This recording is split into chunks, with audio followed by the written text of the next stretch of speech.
is brought to you by Head Start Basketball. Hello and welcome to the 86th edition of the Coach's Corner Roundtable on the Hoopheads podcast. Each episode of the Coach's Corner Roundtable will feature our all-star lineup of guests answering a single basketball question. A new Coach's Corner Roundtable will drop around the 15th of each month. February's roundtable question is, how do you make sure your culture shows up when you're not in the gym? Our coaching lineup this month includes Jerry Buckley from Bishop Kenny High School, Stephen Halstead from Grace College, Chris Hicks from Midwest Basketball Club and Bleacher Prospect, Bob Krizancic from Menor High School, Dave McGreal from Penn State Altoona, Michael Rejniak from We Are D3, Chris Richardson from Wheeling University, and Don Showalter from USA Basketball. Please enjoy this roundtable episode of the Hoopheads podcast, and once you're finished listening, please give the show a 5-star rating and review after you subscribe on your favorite podcast app. Be sure to follow us on Twitter and Instagram at HoopheadsPod for the latest updates on episodes, guests, and events from the Hoopheads Pod.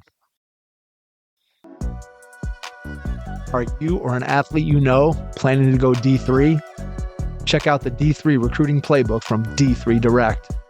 Their playbook gives you a clear step-by-step roadmap to the recruiting process, what coaches value, key milestones from early high school through application season, and how to build a targeted list of schools that fit your needs. The playbook demystifies researching D3 programs and how to stand out without chasing every camp or showcase. The modules cover things like writing emails to coaches, building an effective highlight tape, using social media well, planning camps and visits, and navigating application strategy. You'll get templates, checklists, and an outreach plan to communicate confidently, learn how to compare financial packages, and avoid common missteps. By the end, you'll have a prioritized school list and a decision framework you can use to land your best fit opportunity. Click on the link in the show notes to get your D3 recruiting playbook from D3 Direct. This is Billy Hansen, author of Harder Than I Thought, Easier Than I Feared, and you're listening to the Hoopheads podcast. Give with Hoops is the first platform turning basketball analytics into fundraising impact. Every stat tells a story, and now every story drives sponsorship, engagement, and team growth. Programs nationwide are transforming basketball stats into funding power. Learn to use performance data to attract sponsors, engage fans, and raise more with every play. Give with Hoops will help you raise 3 times more money for your program as their stat-based pledges consistently outperform traditional fundraisers. Visit givewithhoops.com/hoop-heads-podcast to learn more and take your fundraising to the next level. Give with Hoops. Let's hear from our panel about how they make sure their culture shows up when they're not in the gym. Jerry Buckley, Bishop Kenny High School, Jacksonville, Florida. This is Jerry Buckley from Bishop Kenny talking about culture when you're not in the gym. Number one thing I think is trying to establish early on a player-led program. As the saying goes, the player-led program is usually more successful than the coach-led program. So that's an important thing as far as establishing what our routine is and having them take ownership of it.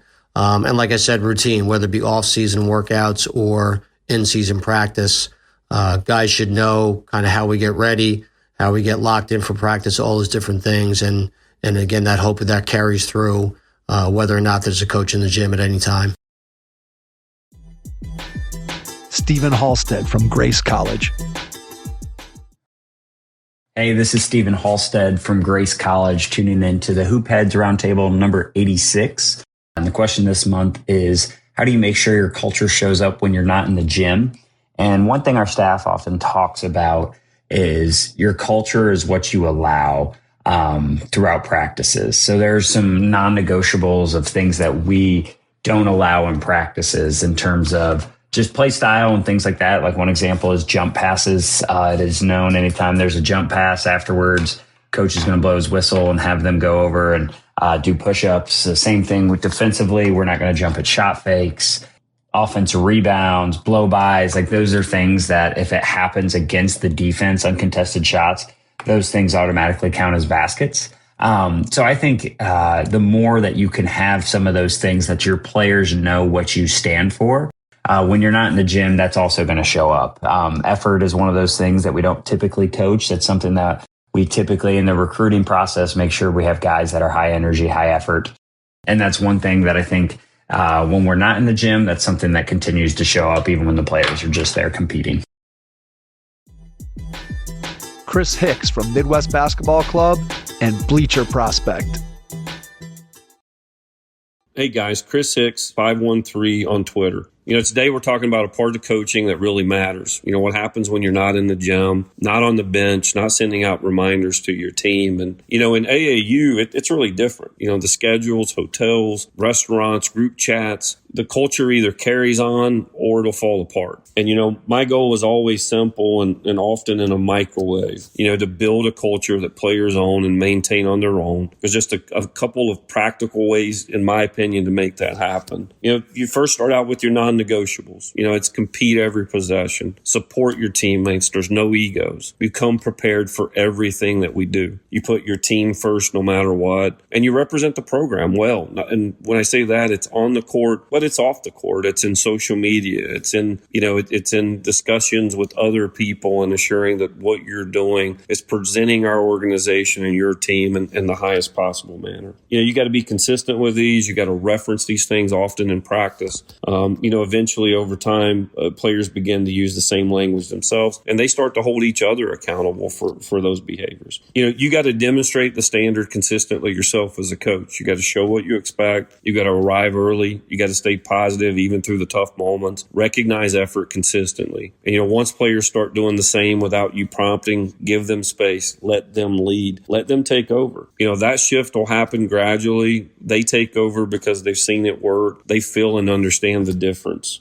There's other things that you can do with the team, group chat guidelines, effort posts, and positive shout outs. At the end of the day, like for me, I only track what I think are those hustle type stats. We never talk about points. After a game, we only talk about rebounds and deflections and steals and those type of things. Bench expectations, they have to be involved. As you check in and check out, it's running off the floor, it's going down through the bench and giving recognition to every single player that's there and coming back and sitting beside your coach and asking for feedback. You got to address any slippages of it quickly. When the standard drops, it could be tardiness, negativity, lack of effort on the court. It has to be addressed immediately. You got to frame it as protecting the entire group. Consistent follow through from the coach shows that it's serious, and there's no exceptions. The bottom line is at the AAU level, culture shows up when you're not around only if the players believe in it, benefit from it, and take responsibility for it.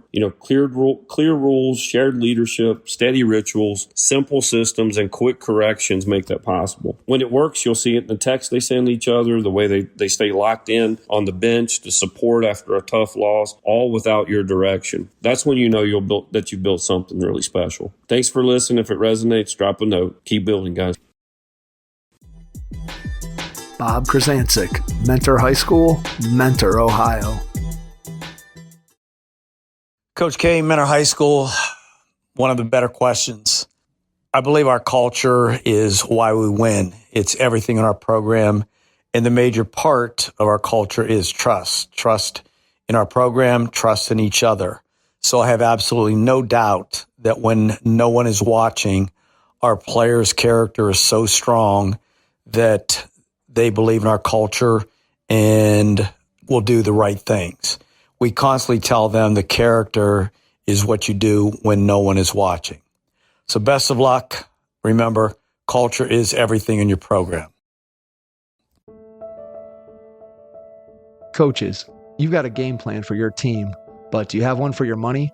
That's where Wealth for Coaches comes in. Each week, we'll deliver simple, no-fluff financial tips made just for coaches. Whether you're getting paid for camps, training sessions, or a full season, Wealth for Coaches helps you track it, save it, and grow it. It's time to stop guessing and start building.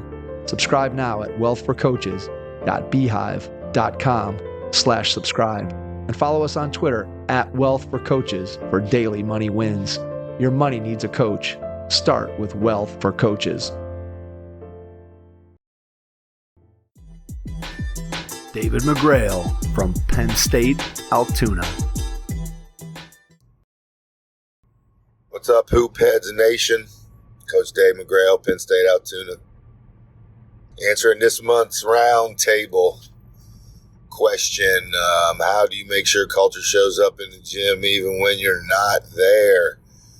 And that's a great question, and it's, something that I'm sure coaches at every level may struggle with at times. And that's just, you got to count on your leaders, hopefully, especially if an assistant coaches aren't there, as well as the head coach. And it's got to be your captains, it's got to be your upperclassmen, the guys that should know the routine, know the culture, know the expectations of what I would want. We're getting pretty good at that these days. Need to hopefully continue to improve on that. And I'll leave you with a quote that I think I said, on this podcast before, and it's, the bad teams, no one leads.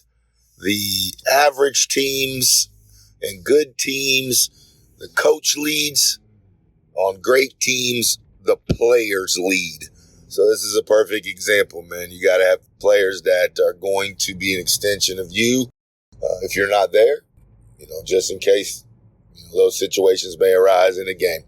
So again, that's my round table answer. Hope everybody's doing well heading in the final few weeks of the season. Hope to see some of you guys in Indianapolis. Take care. Michael Rejniak from We Are D3 and Prep Girls Hoops. Hey, Hoop Heads. This is Coach Reg with We Are D3 and Prep Girls Hoops. And my answer to this month's roundtable question, how do you make sure your culture shows up when you're not in the gym? I think first things first, you have to establish what your culture should look like. The ideals. What does your program want to stand for? And it's got to match your personality as a coach and what you want your team to look like. And I think the biggest piece after that is you've got to be able to choose and recruit the right mentors for your program, the captains, and then have that mentorship take place from coach to player to help them with their leadership skills when you're not around. And obviously making sure that those personalities match with your team as well. Obviously, there's no right answer to any of these questions, but hopefully you guys have the right leaders in your places at your respective programs. Take care and have a great end of the season here, everybody. Chris Richardson from Wheeling University. This is Chris Richardson, head men's basketball coach at Wheeling University. For this month's roundtable question, how do you make sure your culture shows up when you're not in the gym? I don't think that's done the day that you're not going to be at the gym or in the days leading up to knowing you're not going to be at the gym. I think that's done through the people that are in your program. Obviously, at the college level, we have the luxury of recruiting those type of people, and we have to be very intentional about the type of people that we want. We want to make sure that they embody what we stand for every day, on and off the floor. And a big part of that is what you do when nobody's watching. So if you have good people in your program and you promote having good character and you emphasize that comes first, I think it shows up when you're not in the gym. I think the other way that it can be done is through your leaders. And obviously every team has leaders. Every team has players who have a larger voice in the locker room than others. And I'm here to tell you whatever their habits are when they go in the gym are what your team habits are going to be. You can punish people if they don't go in at certain times. You can say you have to make this many shots and write it down. But ultimately you got to have guys that love ball, that love being a part of what every day entails in a program, whether you're winning or losing. And then you got to have leaders that reinforce that with their own habits. And so that's how your culture shows up when you're not in the gym, is through the people in your program, the standards that you set and the standards that they carry out, as the leaders. Don Showalter, USA Basketball. Don Showalter here from USA Basketball. How do you make sure your culture is evident when you're not there?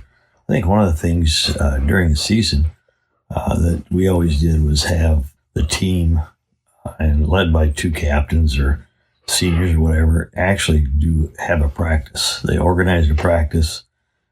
Sometimes coaches were there, sometimes we weren't.